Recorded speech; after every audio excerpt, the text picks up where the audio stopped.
الحمد للہ رب العالمین الصلاۃ والسلام علی سید الانبیاء والمرسلین وعلی آلہ وصحبہ اجمعین الی یوم الدین۔ لا حول ولا قوة الا باللہ العلی العظیم۔ سبوح قدوس رب الملائکۃ والروح۔ اللہم صلی علی سیدنا محمد وعلی آل سیدنا محمد وبارک وسلم۔ الحمدللہ۔ ولی کون ہے؟ ولی کی پہچان کیا ہے؟ آج ہمارے اندر انبیاء کرام نہیں اور صحابہ کرام نہیں، آج جو ہمارے اس عالم دنیا میں جو ہیں ابھی اس وقت اولیاء کرام اور ولیوں کی ہی دعوت ہے، اور ولی کی اور اولیاء کی پہچان کیا ہے؟ قرآن مجید میں 9 نشانیاں اللہ رب العزت نے بتائے ہیں۔ ایک سورہ نمبر 2 آیت نمبر 30 پر 8 میں ایک نشانی، پہلی نشانی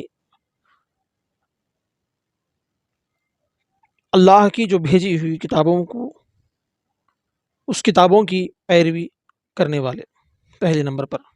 دوسرے نمبر پر سورہ نمبر 2 آیت نمبر 60 پر 2، ایمان کے جو بنیاد ہیں، فرض، اس پر عمل پیرا ہونے والے، نماز، روزہ، زکوٰۃ، حج، اور جو اللہ رب العزت کے جو احکام فرض ہے اس پر عمل پیرا ہونے والے۔ تیسرا سورہ نمبر 2 آیت نمبر 112، کتاب اللہ کی یعنی قرآن مجید کی پیروی کرنے والے، جو قرآن نے جس بات کو حلال فرمایا ہے اسے حلال جان کر، حلال سمجھ کر، اور جس بات کو حرام فرمایا ہے حرام سمجھ کر، حرام جان کر اس پر عمل پیرا ہونے والے، حق بات پر عمل پیرا ہونے والے۔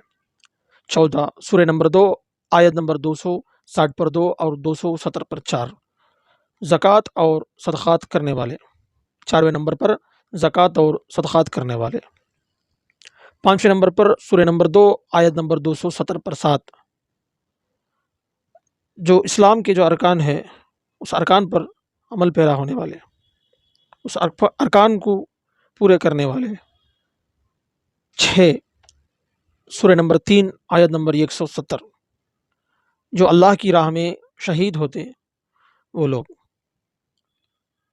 مثال کے طور پر حضرت امیر حمزہ رضی اللہ تعالی عنہ اور بہت سے صحابہ کرام، بالخصوص حضرت سیدنا امام حسین علیہ الصلاۃ والسلام، جو خدا کی راہ میں جو شہید ہوتے ہیں وہ لوگ۔ 7 آیت سورہ نمبر 6 آیت نمبر 40 پر 8،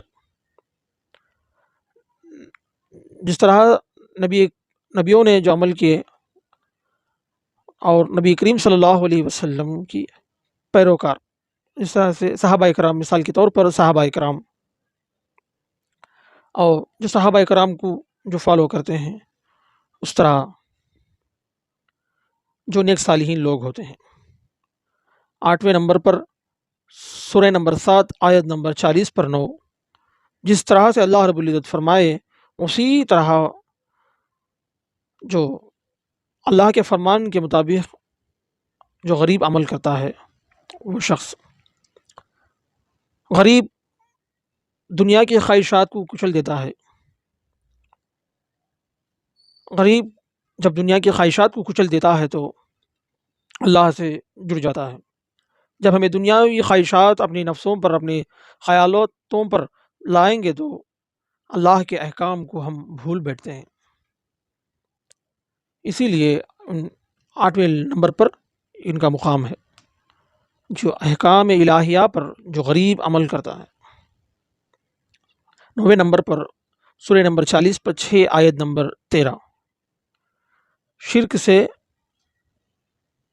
جو شرک نہیں کرتے وہ لوگ، یہ 9 لوگ ہیں۔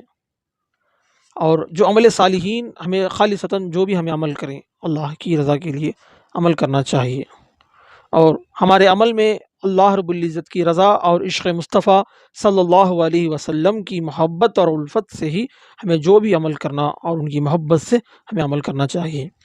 جب ہمیں حضور صلی اللہ علیہ وسلم کی محبت کے بغیر ہمیں جو بھی عمل کریں گے وہ عمل قابل قبول نہیں ہے اور کامل عمل نہیں ہے۔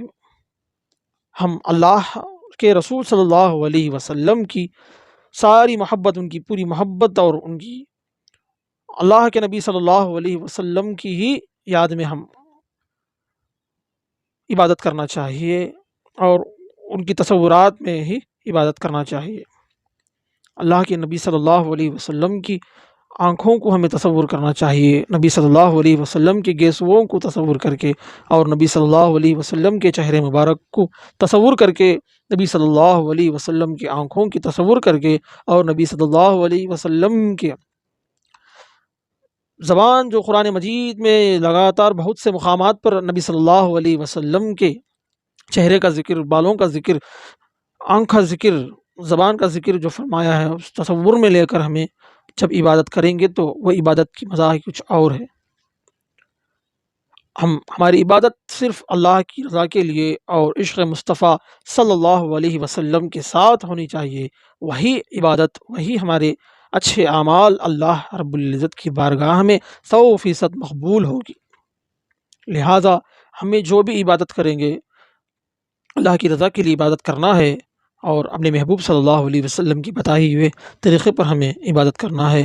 اور روز محشر کے دن اللہ کے نبی صلی اللہ علیہ وسلم کی جب وہ آواری ہوگی، جب میرے محبوب صلی اللہ علیہ وسلم اپنی امتیوں کو دیکھ کر اپنے محبوب صلی اللہ علیہ وسلم اپنے عاشقوں کو لے کر جنت میں جائیں گے، وہ منظر کیسا ہوگا! سبحان اللہ! ہمیں اللہ کے نبی صلی اللہ علیہ وسلم ہمیں دیکھ کر خوش ہو جانا چاہیے، اس طرح سے ہمیں عمل کرنا چاہیے۔ ہمارے جتنے بھی عبادتیں، ریاستیں، اچھے اعمال، وہ سبھی پر اللہ کی رضا اور حضور صلی اللہ علیہ وسلم کی محبت سے ہمیں کرنا چاہیے، وہی عبادتیں قابل قبول ہیں۔ اللہ ہمارے سارے عبادتوں کو قبول فرمائے اور حضور نبی کریم صلی اللہ علیہ وسلم کی شفاعت کبریٰ ہمیں نصیب فرمائے، اور میرے اور آپ کے آقا صلی اللہ علیہ وسلم کی دست برکات سے ہمیں جام کوثر نصیب ہو۔ آمین یا رب العالمین۔